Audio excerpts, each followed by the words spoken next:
देवकी परमानन्दम्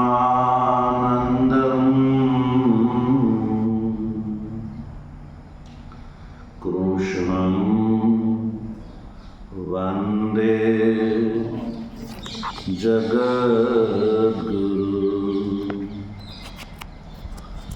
मूकं करोति वाचालं पङ्गुं लङ्घयते यत्कृपा तमहं वन्दे परमानन्द माधवम् शङ्करं शङ्कराचार्यम्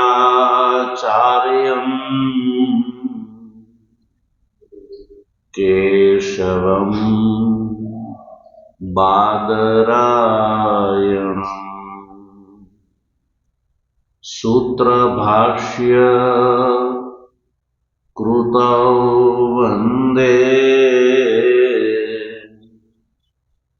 भगवन्तौ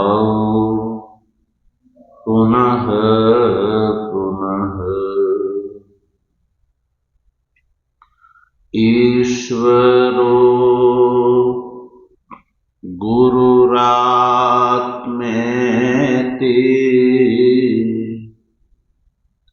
मूर्तिभेद विभागिने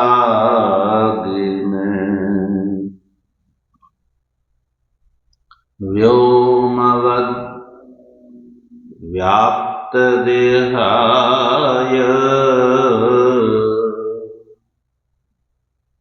दक्षिणामूर्तये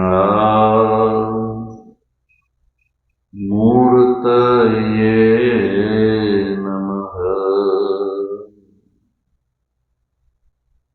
ॐ शान्तिः शान्तिः शान्तिः।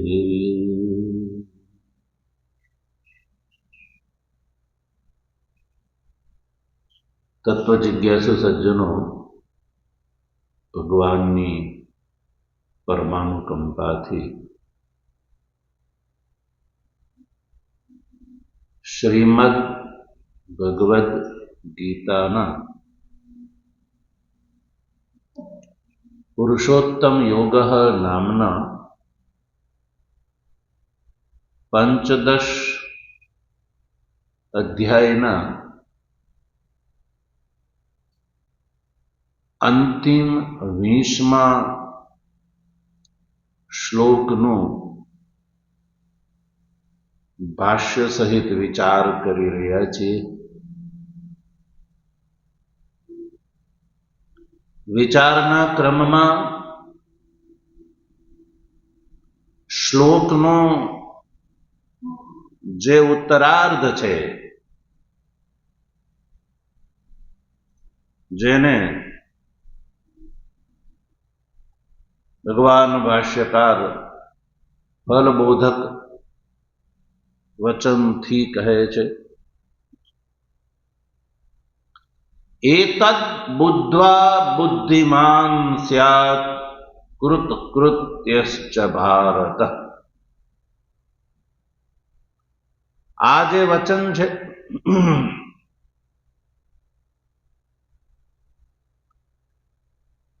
એ આપણે પ્રતિપદ ભાષ્યના માધ્યમથી શ્રવણ કરી ચૂક્યા।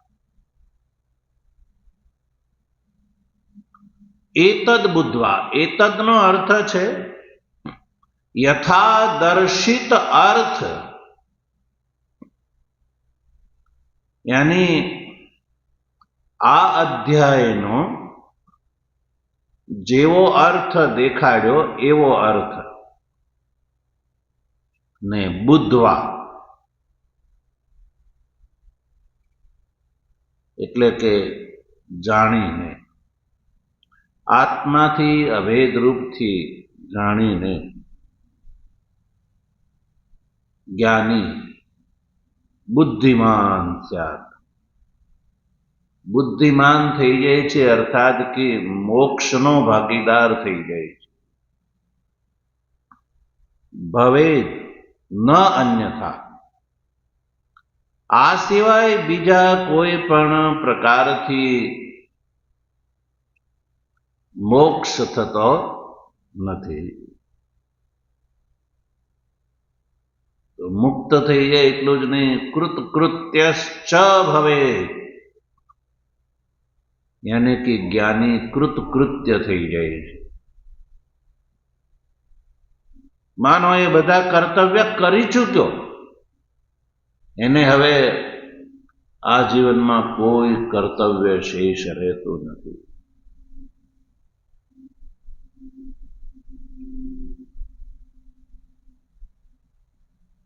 અને એ વિષયમાં એટલે કે ભગવાનના તત્વના જ્ઞાનથી કૃતકૃત્યતાની પ્રાપ્તિ થાય છે, એનું ઉત્પાદન પણ કર્યું.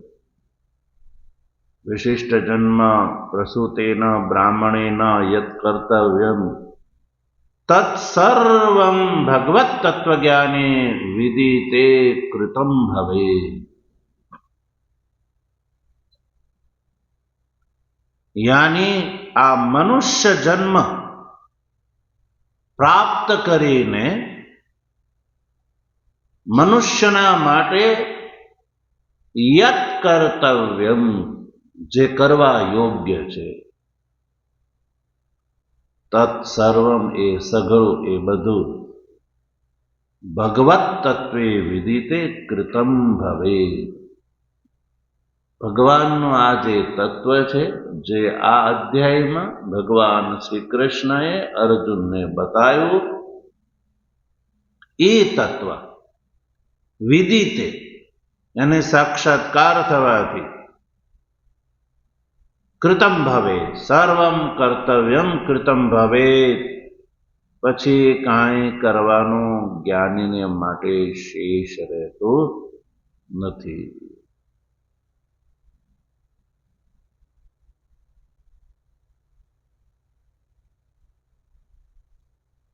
ન ચ અન્યથા કર્તવ્યમ પરિસમાપ્યતે કસ્યચિત ઇતિ અભિપ્રાયઃ.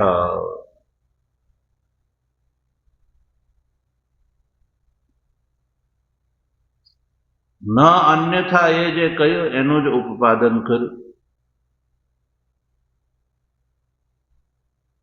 કે આ સિવાય બીજું કોઈ એવું સાધન નથી કે જેના દ્વારા કર્તવ્યની પરિસમાપ્તિ થઈ જાય. એકમાત્ર ભગવત તત્વ જ્ઞાન એ જ એકમાત્ર કર્તવ્યની, સર્વથા કર્તવ્યની સમાપ્તિમાં જ સાધન છે. કોઈ કહે કે તત્વજ્ઞાન થયા પછી પણ કર્મ કર્તવ્ય રહી જાય છે, એવું યદિ કોઈ કહે, ભર્તૃ પ્રપંચ જ્ઞાન કર્મ સમુચ્ચયવાદી, તો ભગવાન શ્રી કૃષ્ણનું વચન ભાષ્યકાર અહીંયા ઉપસ્થિત કરે છે કે સર્વ કર્માખિલમ પાર્થમ જ્ઞાને પરિસમાપ્યતે. ભગવાન શ્રી કૃષ્ણનું આ વચન છે કે જ્ઞાને સર્વ કર્માખિલમ પરિસમાપ્યતે. તત્વજ્ઞાનની અંદર સર્વ કર્મોના ફળનો અંતર્ભાવ થઈ જાય છે, પછી કોઈ કર્તવ્ય કર્મ શેષ રહેતું નથી. જ્ઞાનોદય ઉત્તર દશા મેં કોઈ કર્તવ્ય બાકી રહેતું. આ આપણે વાત કરી ચૂક્યા હતા. ભગવાન શ્રી કૃષ્ણનું આ જે વચન છે, એ વચન થી એ વાત સિદ્ધ થઈ ગઈ છે કે જ્ઞાનીને માટે જ્ઞાનોત્તર દશામાં કોઈ કર્તવ્ય બાકી રહેતું નથી, અર્થાત કે બ્રહ્મજ્ઞ જે છે એ કૃત્ય થઈ જાય છે. જ્ઞાન થયા પછી કોઈ કર્તવ્ય બાકી રહેતું નથી. એમાં આ ભગવાનનું વચન અને આચાર્ય મનુના વચનને પણ સંમતિ રૂપથી અહીંયા ભગવાન ભાષ્યકાર ઉપસ્થિત કરે છે, જેનો અર્થ આજે આપણે કરવાનો છે. ગઈકાલે અહીંયા સુધી પાઠ ચાલી ગયો હતો. તો જો આચાર્ય મનુનું વચન ભાષ્યકાર અહીંયા ઉપસ્થિત કરે છે. શું છે? એતદ્ધિ જન્મ સામગ્ર્યમ બ્રાહ્મણસ્ય વિશેષતઃ પ્રાપ્યેતત કૃતકૃત્યો હિ દ્વિજો ભવતિ નાન્યથા. આચાર્ય મનુનું આ વચન છે. જોઈએ આ જે શ્લોક છે એમાં આચાર્ય મનુએ શું કીધું છે. કારણ કે જ્યાં સુધી મનુનું વચનનો અર્થ આપણે નહીં સમજીએ ત્યાં સુધી આ મનુ પણ આ વાત ભગવાનના આ કથનમાં આ ભાષ્યકારે ભગવાનના વચનનો જે આ અર્થ કર્યો છે એમાં મનુની સંમતિ છે. એ વાત મનુના શ્લોકનો અર્થ સમજવાથી સિદ્ધ થશે.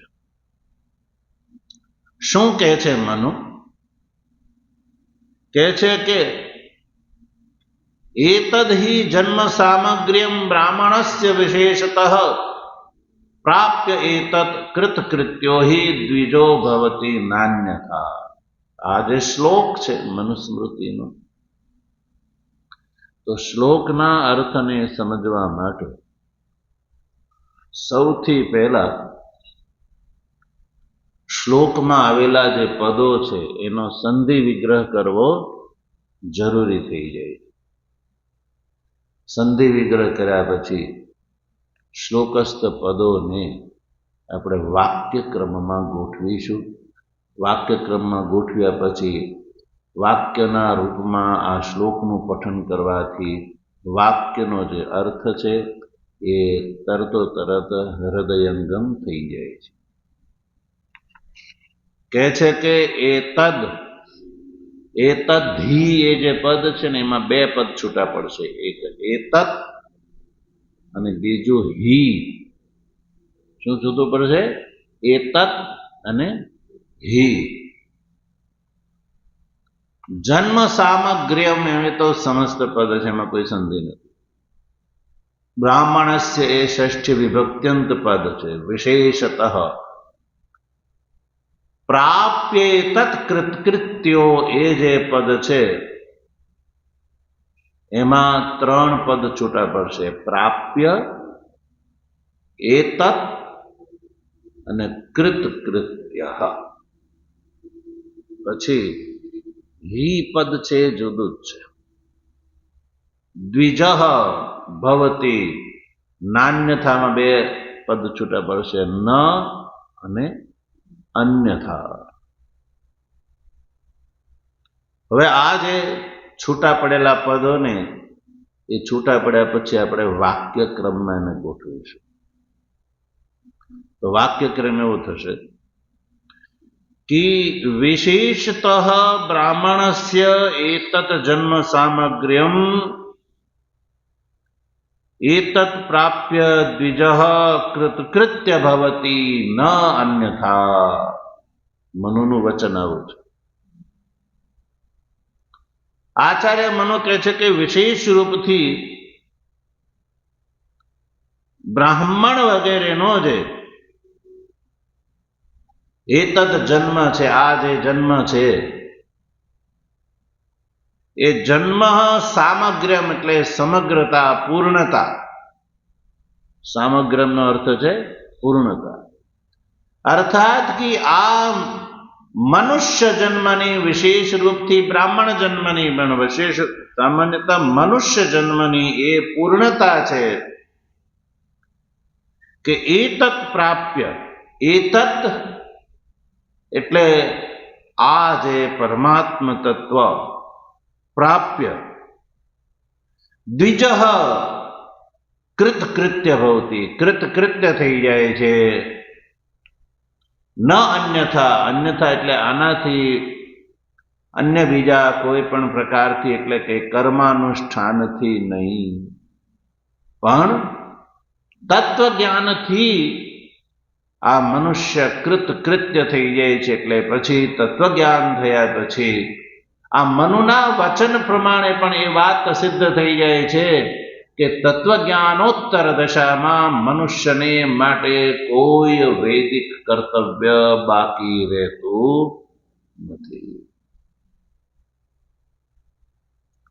યાવત જીવમ અગ્નિહોત્રમ જોહોતી, જ્યાં સુધી જીવન રહે ત્યાં સુધી અગ્નિહોત્ર યાગ કરવો જોઈએ. એ જ્ઞાનીને માટે એ વચન નથી, પણ અજ્ઞાનીને માટે એ વચન છે. જ્ઞાનીને તો જ્યારે જ્ઞાન થયું ત્યારે એ સંપૂર્ણ જે કૃત્ય છે, કરવા યોગ્ય છે, એ પહેલા જ સમાપ્ત થઈ ગયું. ઇતિ ચ માનવમ વચનમ, ભાષ્યકાર આગળ લખે છે શ્લોકનું ઉદ્ધરણ કર્યા પછી, ઇતિ ચ માનવમ વચનમ. માનવમ એટલે મનુ દ્વારા કૃત વચનને માનવમ વચનમ, માનવનું વચન કહેવામાં આવે. એટલે આચાર્ય મનુ છે એ પણ આ વાતમાં સંમત છે કે તત્વજ્ઞાન થયા પછી બધા જ કર્તવ્ય સમાપ્ત થઈ જાય છે. કોઈ કર્મ વગેરે કર્તવ્ય જ્ઞાનીને માટે બાકી રહેતા નથી. એટલે જ્ઞાનથી જ મોક્ષ છે. તત્વજ્ઞાનથી આ મનુષ્ય મુક્ત થઈ જાય છે. એ વાત અહીંયા સિદ્ધ થઈ. એટલે ભગવાન પણ આ જ કહે છે. ભગવાનનું આ વચન જે ભગવાન ભાષ્યકારે ભાષ્યાર્થ કરીને સ્પષ્ટ કર્યું કે એતદ બુદ્ધ્વા બુદ્ધિમાન સ્યાત ન અન્યથા, કૃતકૃત્યશ્ચ ભવેત ન અન્યથા.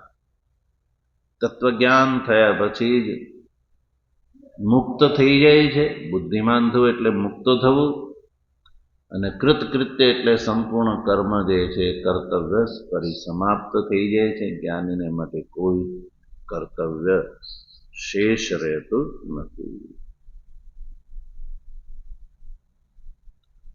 આગળ આ શ્લોકમાં ભગવાન શ્રી કૃષ્ણએ અર્જુનના માટે શ્લોકના ઉત્તરાર્ધમાં ભારત એવા નામથી સંબોધન કર્યું છે. પૂર્વાર્ધમાં અનગ કહ્યું અને ઉત્તરાર્ધમાં ભારત કહ્યું. પૂર્વાર્ધમાં અનગ એવા સંબોધનનો પ્રયોગ કરીને ભગવાન શ્રી કૃષ્ણએ અર્જુનને એ સંકેત કર્યો કે હે અર્જુન, તું અનગ છો, નિષ્પાપ છો, એટલે તું આ તત્વજ્ઞાનનો તું અધિકારી છો. અને પછી જે આ ભારત જે સંબોધન કર્યું એ સંબોધનનું તાત્પર્ય બતાવે છે. ભાષ્ય ટીકાકાર આનંદગીરીજી આ પંક્તિ ઉપર લખે છે કે ભારત ઇતિ સંબોધન તાત્પર્યમ આહ. ભગવાન શ્રી કૃષ્ણએ અર્જુનના માટે ભારત એવા સંબોધનનો જે પ્રયોગ કર્યો ઉત્તરાર્ધમાં, એની પાછળ ભગવાન શ્રી કૃષ્ણનું શું તાત્પર્ય હતું? ભગવાન શ્રી કૃષ્ણએ અર્જુનને માટે ભારત એવા શબ્દનો પ્રયોગ સંબોધન કરીને જે આ વાત કરી, એતદ બુદ્ધ્વા બુદ્ધિમાન સ્યાત કૃતકૃત્યશ્ચ, એ વાત કરતી વખતે ભગવાને અર્જુનના માટે ભારત સંબોધન શા માટે કર્યું? એનું તાત્પર્ય ભાષ્યકાર જો આગળની પંક્તિથી બતાવે છે. યત એતત પરમાર્થ તત્વમ મત્તઃ શ્રુતવાન અસી તતઃ કૃતાર્થઃ ત્વમ ભારત. કહ્યું કે યત એટલે ક્યું કે, કેમ કે, કારણ કે એતત પરમાર્થ તત્વમ. એતત એટલે મેં જે તને આ 15મા અધ્યાયની અંદર મારું જે પારમાર્થિક સ્વરૂપ જે મેં તને બતાવ્યું, પુરુષોત્તમ સ્વરૂપ મેં જે તને બતાવ્યું, પરમાર્થ તત્વમ મત્તઃ શ્રુતવાન અસી, મારાથી તે તું સાંભળી ચૂક્યો, મારા વચનથી મારું જે અર્થાત કે આત્માનું જે પારમાર્થિક સ્વરૂપ છે એ તે સાંભળ્યું. તતઃ કૃતાર્થઃ ત્વમ ભારત, એટલે હે અર્જુન તું કૃતાર્થ છો. કૃત અર્થ એટલે પ્રયોજન, કૃત એટલે પ્રયોજન, જે લાભ આ જીવનમાં લેવાનો છે. અર્થ એટલે પ્રયોજન, આ જીવનમાં જે પ્રયોજન, આ મનુષ્ય જન્મનું જે પ્રયોજન છે, જે લાભ છે, એ લાભ હે અર્જુન તું લઈ ચૂક્યો. સમજ? એટલે ભગવાન શ્રી કૃષ્ણે અર્જુનના માટે ભારત એવું સંબોધન કર્યું કે તું ભામાં રત છો. ભા એટલે દીપ્તિ, પ્રકાશ, આત્મા, એની અંદર તું રત એટલે એની અંદર તું નિષ્ઠમાનો થઈ ચૂક્યો છે. અને એ જ ભાની અંદર રતિ, એમાં જ આ મનુષ્ય જન્મની કૃતાર્થતા રહેલી છે. એટલે કહ્યું કે યત એટલે કેમ કે એતત પરમાર્થ તત્વમ મત્તઃ શ્રુતવાનસી, તે આ જે પરમાર્થ તત્વ જે છે એ મારાથી તે સાંભળ્યું, એટલે તું તતઃ એટલે એ કારણે કૃતાર્થ ત્વમ તું કૃતાર્થ થઈ ગયો. તો સજ્જનો, આ રીતે આ 20મા શ્લોકનું પણ ભાષ્ય અહીંયા સમાપ્ત થયું. અને આ રીતે આ જે શ્રીમદ ભગવદ્ ગીતાનો આ જે પુરુષોત્તમ યોગ નામનો આ જે 15મો અધ્યાય છે, એ 15મો અધ્યાય પણ આ 20મા શ્લોકથી સમાપ્ત થાય છે. તો આ જે શ્લોક, આ અધ્યાયના જે 20 શ્લોકો છે, એમાં ભગવાન શ્રી કૃષ્ણએ અર્જુનને જે બતાવ્યું,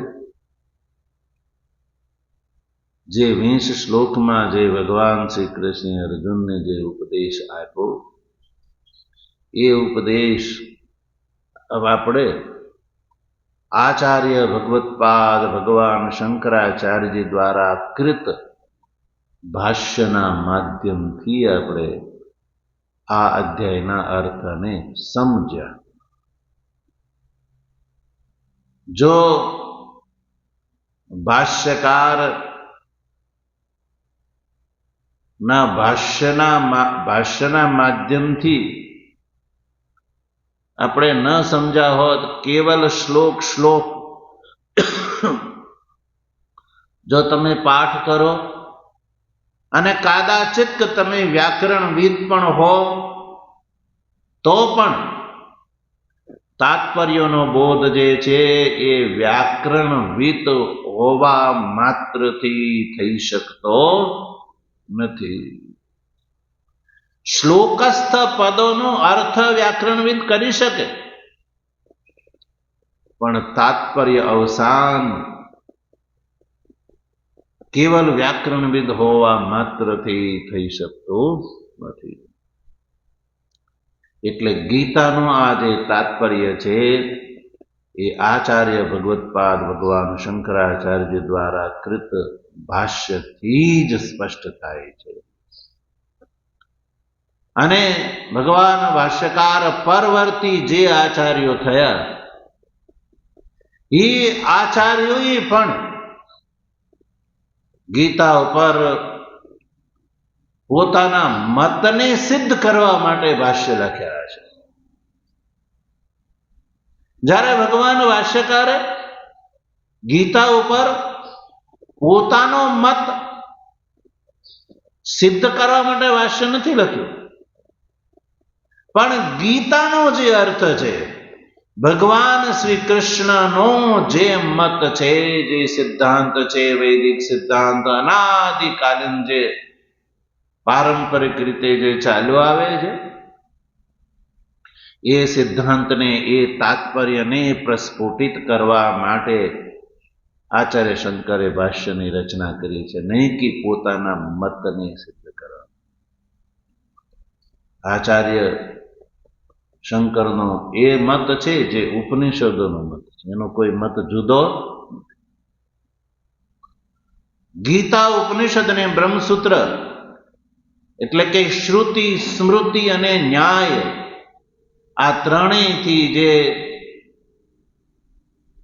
આ જે પ્રસ્થાન ત્રયનું જે તાત્પર્ય છે એ ભાષ્ય કરીને ભગવાન ભાષ્યકારે સ્પષ્ટ કર્યું છે. જ્યારે પરવર્તી આચાર્યોએ પોતાના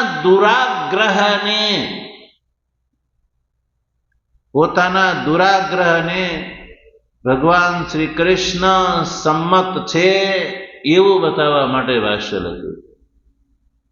એટલે પરવર્તી આચાર્યો આ ગીતાના તાત્પર્યને ઉદ્ઘાટિત કરવામાં પૂર્ણપણે સફળ રહ્યા નથી. એટલે વિદ્વત જગતની અંદર નિષ્પક્ષપાત રહિત એકમાત્ર જો ભાષ્ય હોય તો એ આચાર્ય ભગવત્પાદ દ્વારા કૃત ભાષ્ય છે. એ જે ભાષ્યકારે જે તાત્પર્ય ઉદ્ઘાટિત કર્યું એ જ ભગવાન શ્રી કૃષ્ણનો આશય હતો. એટલે ભગવાન શ્રી કૃષ્ણએ અર્જુનને જે ઉપદેશ આપ્યો ને જે તાત્પર્ય હતો એ જ તાત્પર્ય ભાષ્યકારે સ્પષ્ટ કર્યું. એટલે જ્યાં સુધી ભગવાન ભાષ્યકાર દ્વારા કૃત ભાષ્ય દ્વારા ગીતા ઉપનિષદ અને બ્રહ્મસૂત્ર સમજવામાં ન આવે ત્યાં સુધી આ જે મનુષ્ય છે એ પુરુષાર્થનો ભાગીદાર થઈ શકતો નથી.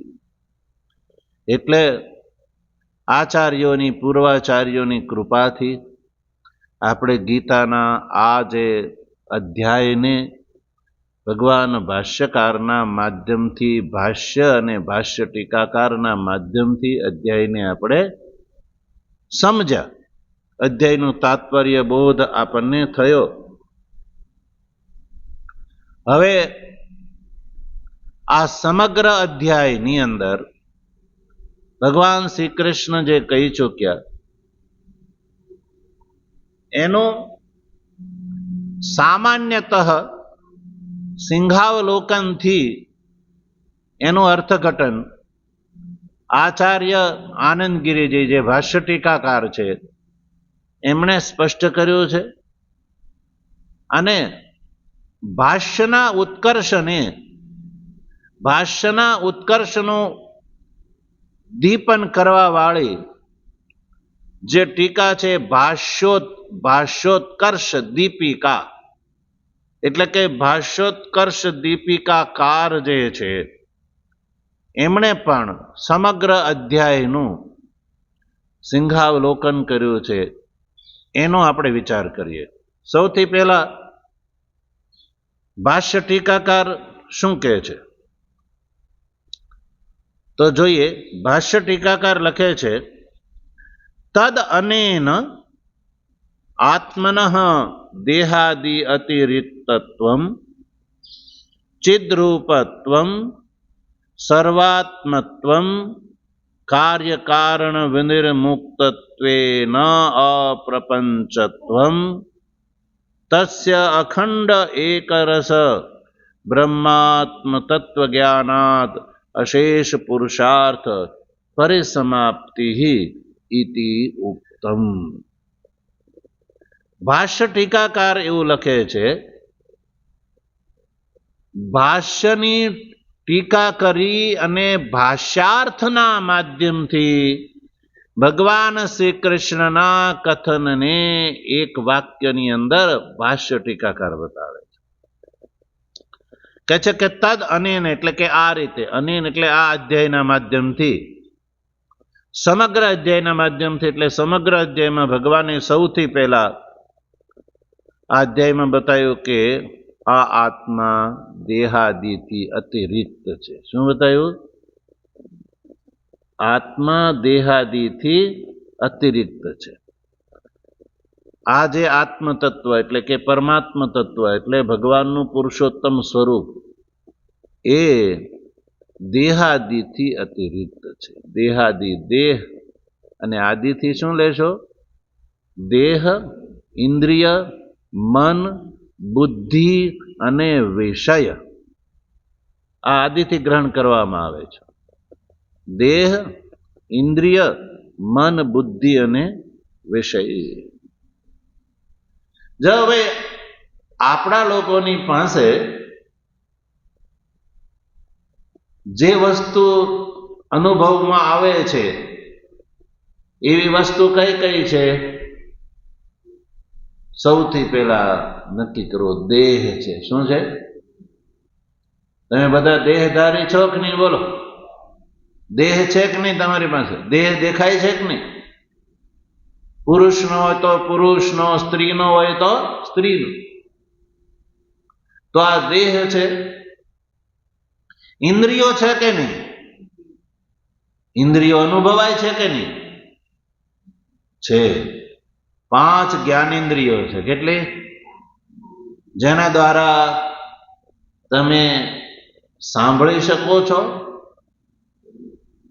પદાર્થોનો સ્પર્શ કરી શકો છો, પદાર્થના રૂપનું દર્શન જેનાથી કરી શકો છો, અને ભોજનનો રસાસ્વાદન જેના દ્વારા કરી શકો છો,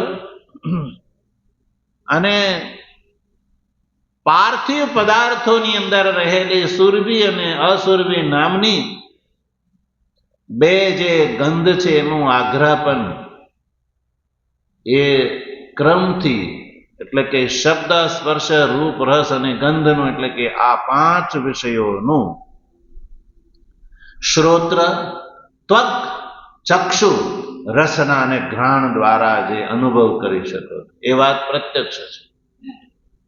બોલો, તમારા પાસે 5 જ્ઞાનેન્દ્રિયો છે, એમાં કોઈ સંદેહ છે કે મારી પાસે નથી, તમારી પાસે છે, મારી પાસે નથી, એવો કોઈ સંદેહ છે નહીં? તમે એનો પ્રયોગ કરો છો. એવી રીતે 5 કર્મેન્દ્રિયો પણ તમારી પાસે છે. વાક, પાણી, પાદ, ઉપસ્થ અને પાયુ. તો આનો પણ આપણે પ્રયોગ કરીએ છીએ.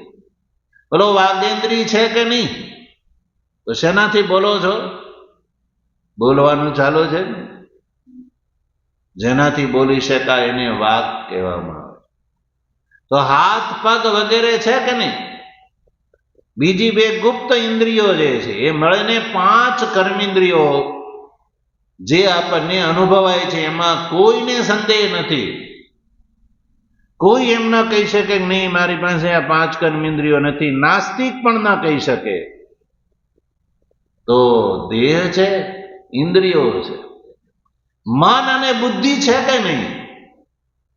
મન જેના દ્વારા તમે મનન કરો છો, જેના દ્વારા ચિંતન કરો છો, એ મન છે, બુદ્ધિ છે. બોલો, ઇનકાર કરશો કે મારી પાસે મન નથી, આ બુદ્ધિ નથી એવું કહી શકશો? કોઈ નાસ્તિક પણ કહી શકશે નહીં. તો વિષયો દેખાય છે, શબ્દ, સ્પર્શ, રૂપ, રસ, ગંધ. આ 5 વિષયો વગર કોઈને ચાલે.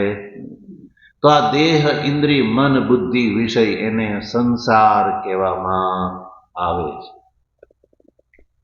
હવે આ બધાનો ઉપયોગ કરવા વાળો કોણ હશે એ કોઈને દેખાતો નથી. કે આ દેહને જોએ છે, ઇન્દ્રિયોનો જે પ્રયોગ કરે છે, મન દ્વારા જે મનન કરે છે, બુદ્ધિ દ્વારા જે નિર્ણય કરે છે, વિષયોનું જે દર્શન કરે છે, આ બધા દેહ, ઇન્દ્રિય, મન, બુદ્ધિ, વિષયને તમે અનુભવો છો એનો સાક્ષી કોણ? શેના માધ્યમ છે આ દેહાદી અનુભવી શકાય છે? અને જેનાથી અનુભવી શકાય છે એ તરફ આ અજ્ઞાની મનુષ્યનું ધ્યાન જતું નથી. બસ જેના તરફ શાસ્ત્રનો વિચાર કર્યા વગર ધ્યાન નથી જતું, મૂઢ પામરનું, અજ્ઞાનીનું ધ્યાન નથી જતું, એને આત્મતત્વ શાસ્ત્ર બતાવે છે. અને એ જ આત્માને ભગવાન શ્રી કૃષ્ણએ અર્જુનને કહ્યું કે હે અર્જુન, આ જે આત્મા છે એ દેહાદિથી અતિરિક્ત છે, એટલે જુદો છે. દેહાદિની સાથે એનો કોઈ નાવા નીચોવાનો પણ સંબંધ નથી. કવિ દૂર ન હોય તો એ ચાલો હનાનમાં જવું પડે, એવો તે સંબંધ આત્માને દેહની સાથે નથી.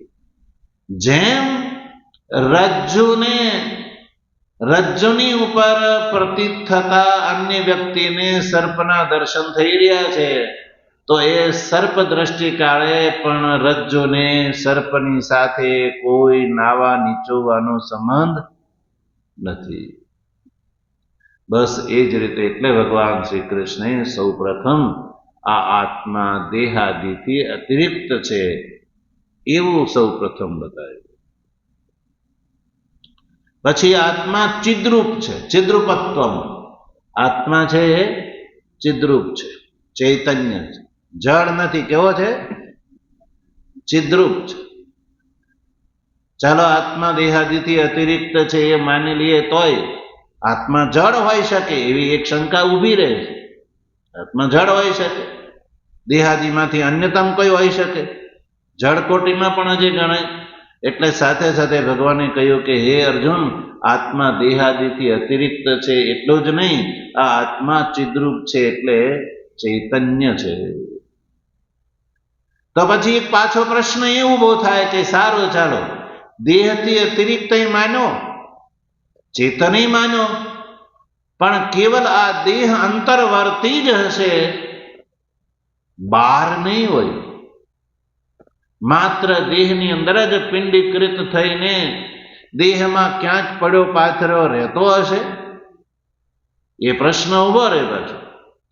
એટલે ભગવાને કહ્યું, સર્વાત્મત્વનું પ્રતિપાદન કર્યું આ અધ્યાયમાં, કે આ આત્માનું સર્વાત્મત્વ બતાવ્યું. આત્મા સર્વાત્મા છે એટલે સર્વની અંદર એની સત્તા રહેલી છે. કેવલ આ શરીર પર્યંત જ યા શરીર મધ્યવર્તી જ આત્મા છે એવું નથી.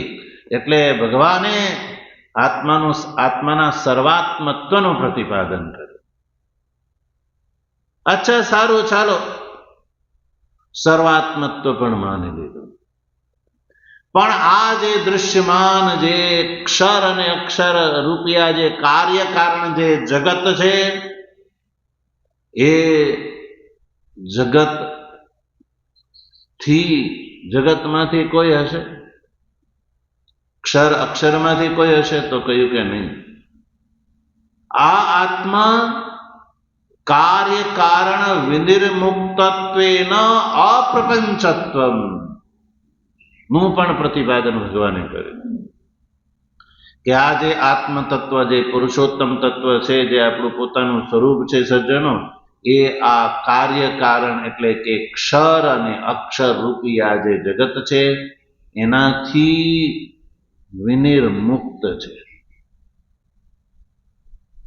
એની સાથે પણ એનો કોઈ સંબંધ નથી.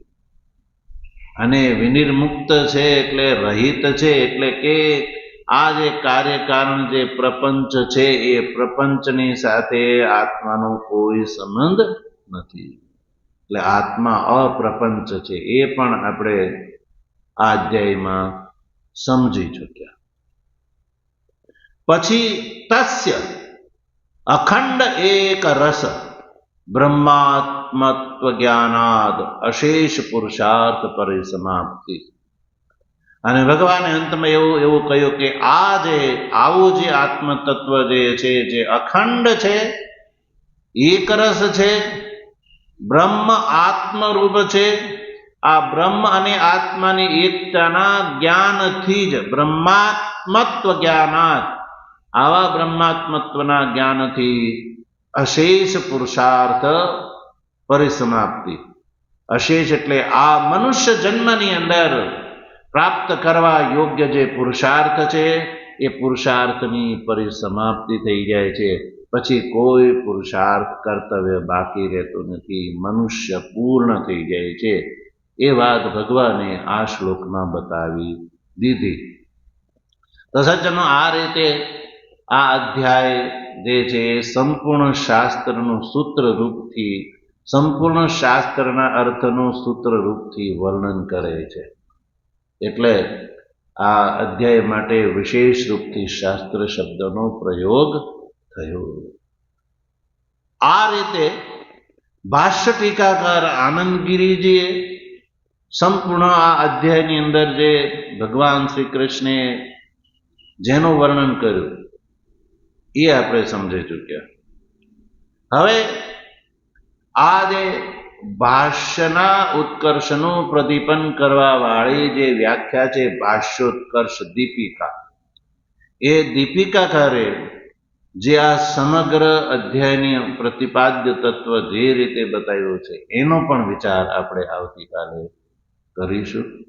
ત્યારબાદ પછી આ અધ્યાયના પરિસમાપન તરફ જશું. ઓમ વસુદેવ સુતં દેવં કંસચાણૂરમર્દનમ દેવકી પરમાનંદમ કૃષ્ણં વંદે જગદ્ગુરુ. મૂકં કરોતિ વાચાલં